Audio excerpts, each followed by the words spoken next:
Gentleman Style Show.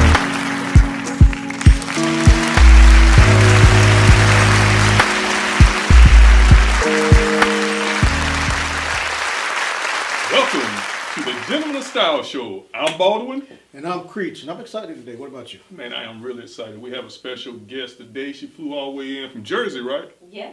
From Jersey. You know what I'm saying? Not the Jersey Shores, but from Jersey. You know what I'm saying? Big. Yeah, she's a very special guest. She owns a cosmetic line. She does billboards. She's at all the major entertainment events and everything. Yeah, I don't know what we're going to find out today. I'll be following her. Okay. I see what she be doing. I should be moving. She's moving big. Okay. So, we're not going to hold it up. We're going to jump right on into it. Let's welcome Monique Glover.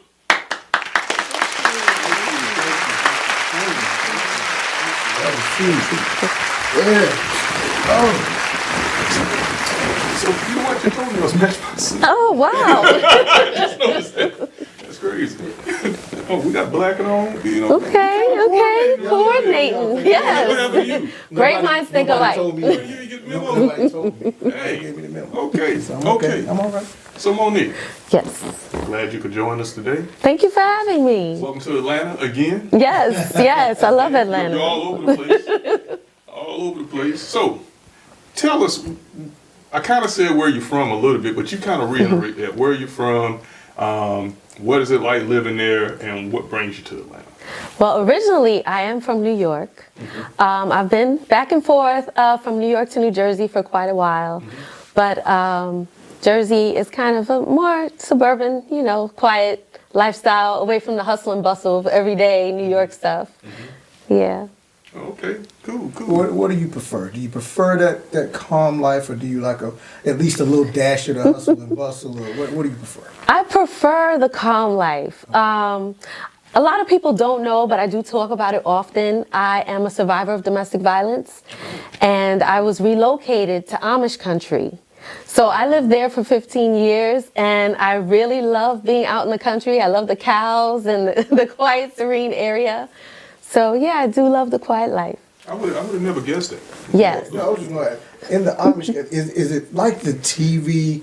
I mean, is it everybody really pitching in, building, and the community that strong, or is it Yes. TV So embellish a little bit? television does embellish. I didn't actually live on an Amish farm, but the Amish communities are very quiet. They do stay to themselves. But there's also a city life within the Amish area that's just like any other small city, where people who aren't that they aren't Amish, they're just regular folks like you and I, regular Christians, or whatever religion you are, you just live in, it's like any other city anywhere else. So they do have cell phones. Yes, cell phones, and there's Target and Walmart and everything else. The Amish community does not. They still use their horses and buggies. But within the city, people who are outside of the Amish community, yes, there's cars and there's buses and everything else out there that you will find. Okay, well, I appreciate that, because it's always been this stereotype of Right. they had no technology or anything like that. So Yeah, and it's very different, and it can be confusing if you're just going by what's based off of television, because the Amish community is very different from Mennonites. Mennonites are similar to Christians, so they do drive cars and they do smoke cigarettes, and they do. So people say, "Oh, I saw an Amish person driving a car." No, they wear similar outfits, but they're different religions completely. I just learned something. I want y'all to know that. Y'all just learned something. I just learned something. Yeah, I just learned. I didn't know that. Right. I didn't know that at all. Yeah, it's very interesting. Yeah. So you're in Atlanta. Why are you here this time? This time I am here to participate in the Celebrity Sickle Cell Bowl-a-thon. It's an annual event, a fundraiser, and there's lots of different interesting people who participate every year. A lot of friends of mine, I've met some great people that, we become business partners and friends, so I just love coming down here to participate. Okay, good. Yep. I actually met you guys at a bowling game event. Yes. Yeah, you absolutely did. Yes. Your score wasn't that good. No, it wasn't. Gutter ball Mo. Just call me Gutter Ball Mo. See, you didn't have to throw it in the bus. I really don't remember. I was just. Hey, it's all for a good fundraiser, Right. So, What were you like as a kid? Were you creative, inquisitive? What were you like as a kid? very creative. I kind of think outside of the box. Not your average teenager. I used to read a lot. I love to read. And that's kind of how I learn about a lot of things. Reading is fundamental. People. What are you reading now? What am I reading now? Actually, a friend of mine who is part of the Meta Leaders Network, a group that I am in, he wrote a business book that is now available on Amazon. And it's very interesting. His name is Ed Roth, and he sells stencils, and he makes very profitable monthly income off of selling makeup stencils. Really? Yes. And when you say makeup stencils, is that where you put it on your face so it gets you can line the lines? Right. There's different designs, roses, stars, different types of stencils. You can actually use them for painting things on your walls as well. You know, I always found that fascinating. There's so many different avenues as far as business is concerned. Yes. There's like, it's almost infinite. If anything you could think of, there's someone that has like some type of niche ideology or community Yes. for that. And if you do it, people would gravitate to it. And then you got a whole nother thing that's going on that you would have never knew about. I would have never thought about a stencil business. Exactly. I was very impressed in the airport last night. A very large Jewish community was traveling Which airport? in JFK, LaGuardia. Actually, LaGuardia. I left out of LaGuardia. And coming to Atlanta on the plane with us was a very large Jewish family, a small community of people traveling. And they had hats, cases for their hats, so they wouldn't damage their hats. And I said, that is amazing, because that's a whole nother, outlet, and not just for that community, but for people who actually travel with specific hats instead of a hat box. There's a suitcase for that. Well, it's interesting. When he travels, you have a hat case, right? For your hat. Mine is more of it's a breakdown case, so it's Okay. It's pop up. So whenever I need it, I pop it up. Wow. Put the hats in there, and then I can travel with it that way. So it's not a hard case, which Right. I needed something that wouldn't take up too much space. And it's portable. See, that's a great idea. Well, I only say that because we interviewed Hassan Green yesterday. Okay. And not yesterday, day before yesterday, and when he left, he had like a custom made fancy, it was nice, really nice hat on. You could tell it was expensive. When he left,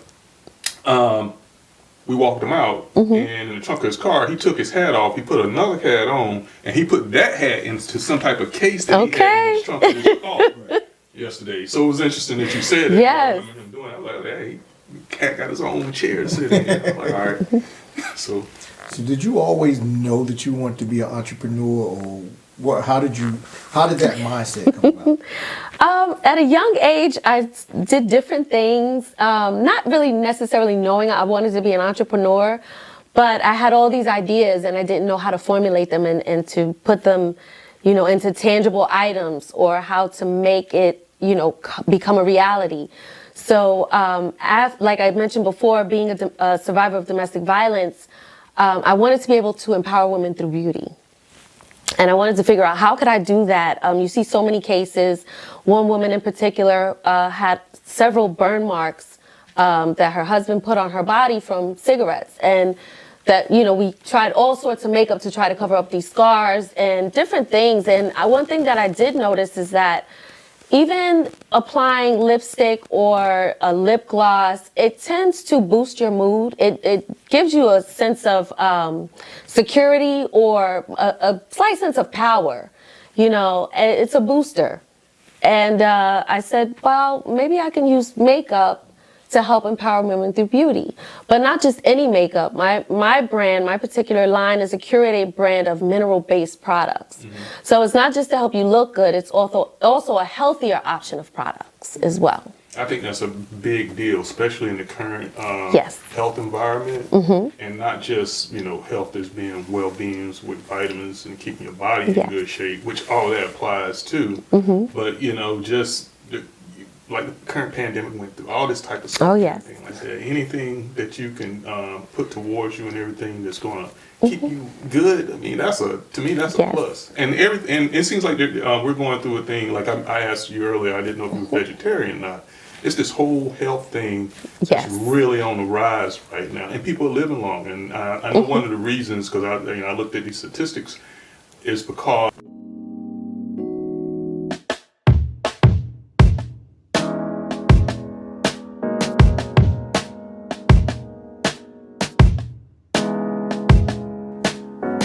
Designs by Ronavus Stone.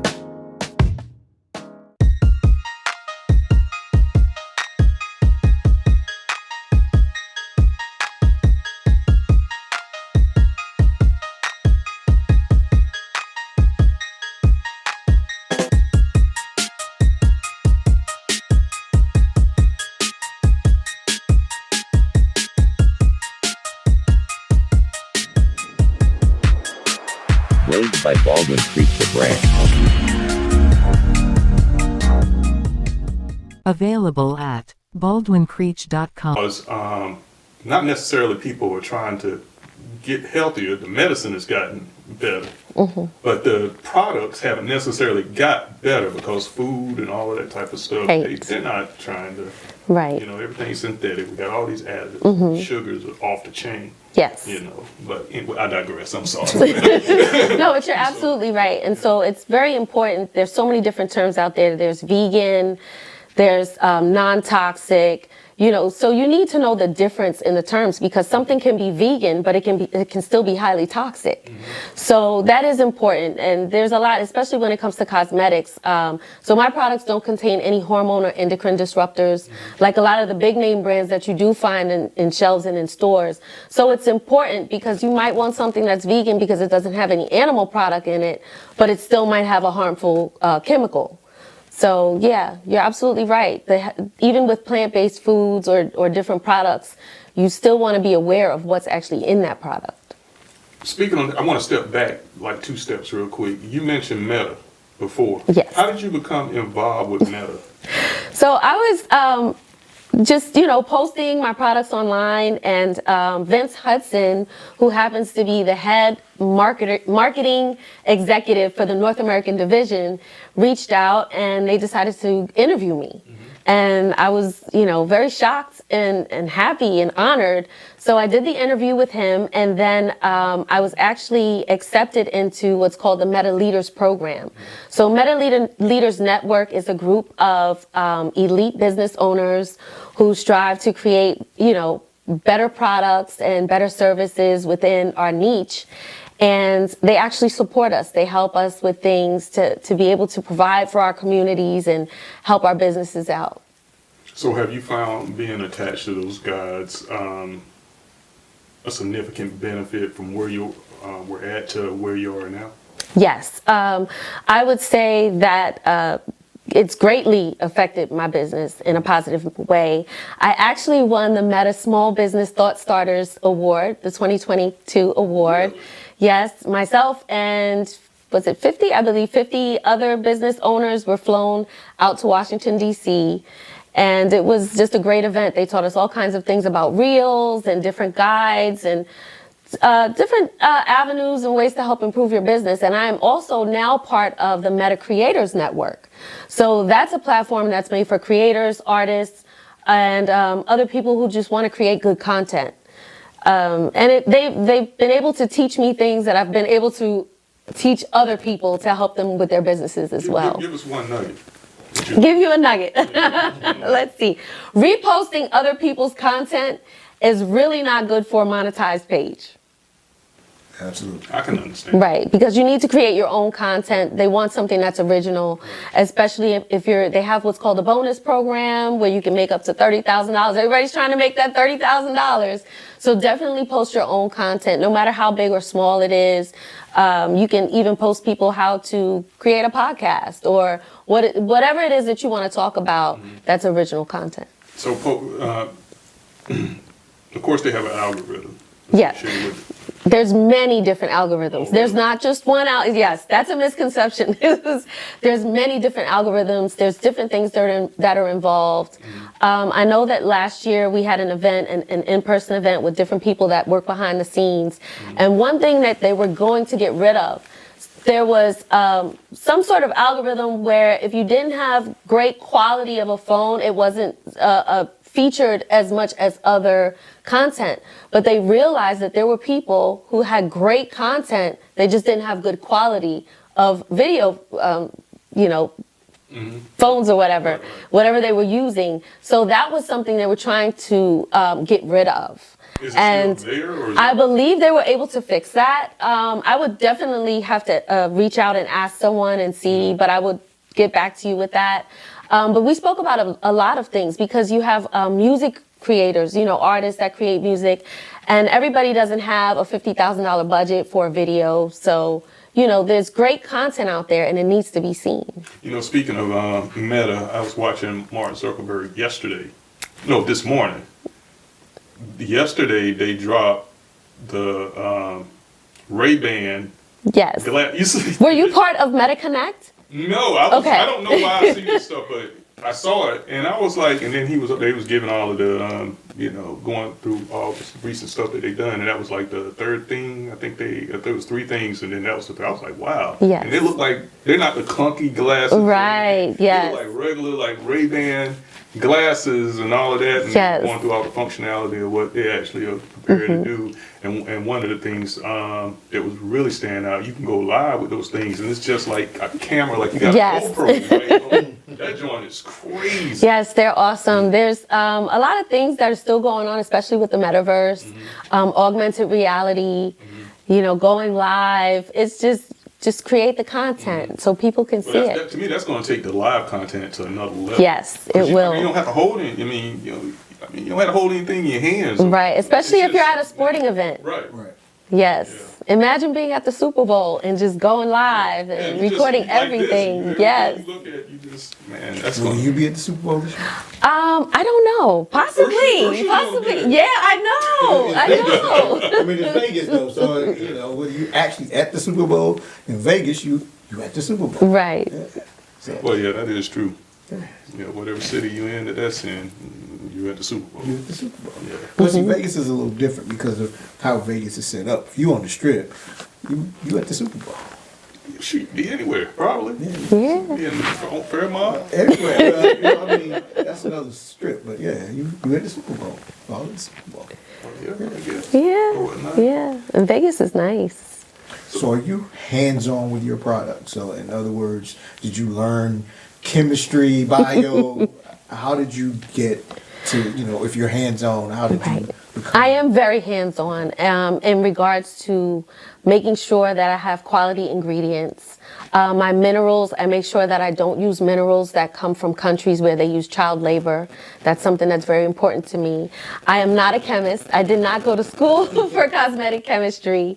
But I did hire a chemist to help formulate my formulas. I have two manufacturers that manufacture my products here in the United States. I use the highest quality of ingredients that we can find.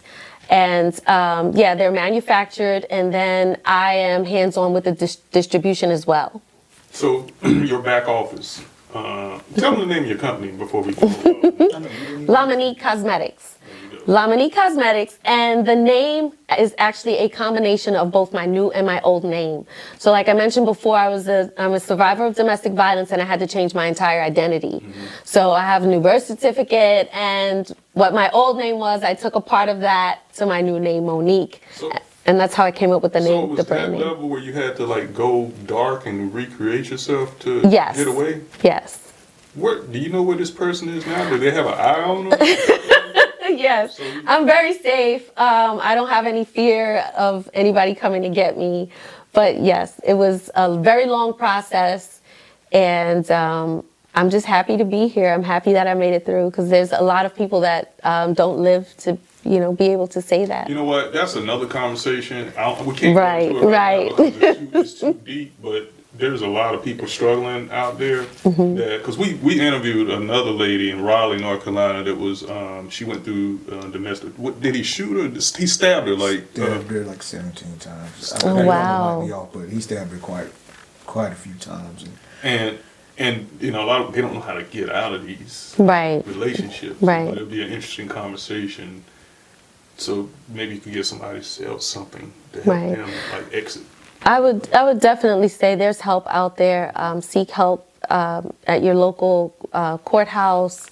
The police department usually has a special domestic violence unit. There is help out there. It's just sometimes it is difficult, especially when you have children.